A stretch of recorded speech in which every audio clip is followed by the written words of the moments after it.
గ్రామీణ ఉపాధి హామీ చట్టాన్ని యథావిధిగా కొనసాగించాలి. బహుజన కార్మిక రాష్ట్ర అధ్యక్షులు కన్నం లక్ష్మణ్ అన్నారు. రాష్ట్రంలో గ్రామీణ ఉపాధి హామీ చట్టాన్ని యథావిధిగా కొనసాగించాలని బహుజన కార్మిక అధ్యక్షులు కన్నం లక్ష్మణ్ అన్నారు. 2005 సంవత్సరంలో కాంగ్రెస్ ప్రభుత్వం తీసుకొచ్చిన గ్రామీణ ఉపాధి హామీ చట్టాన్ని బీజేపీ ప్రభుత్వం చట్టాన్ని మారుస్తూ VBGరామ్జీ 2025 చట్టాన్ని తీసుకురావడం సరైంది కాదు. వెంటనే చట్టాన్ని రద్దు చేసి గ్రామీణ ఉపాధి హామీ చట్టాన్ని యథావిధిగా కొనసాగించాలని వారు కేంద్ర ప్రభుత్వాన్ని డిమాండ్ చేస్తూ మీడియాతో మాట్లాడారు. మరి ఈ ప్రభుత్వం బీజేపీ ప్రభుత్వం మరి అప్పుడున్నటువంటి 307 రూపాయలు ఉండేటువంటి వేతనం మరి ఈరోజు 170 రూపాయలకు కుదిస్తుంది. 170 రూపాయలు మాత్రమే ఇస్తా అని చెప్పి మరి ఇప్పుడున్నటువంటి ఉపాధి కూలీ వ్యవస్థనంతా కార్మికుల వ్యవస్థనంతా కూడా దెబ్బతీసేందుకు కుట్ర పడుతుంది బీజేపీ ప్రభుత్వం.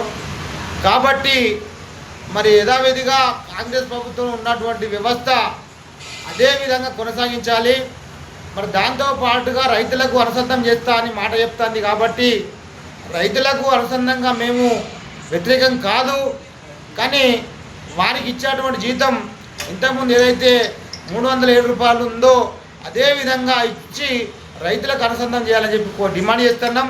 మరి దాంతో పాటుగా ఇక్కడ భారతదేశ వ్యాప్తంగా గ్రామాలలో ఉండేటువంటి కార్మికులంతా కూడా మరి కొంతమంది విద్యార్థులు కూడా ఉపాధి పని చేసుకొని ఒక 3 నెలల తర్వాత పైసలు వస్తే ఆ జీతాలు వస్తే ఆ జీతాలు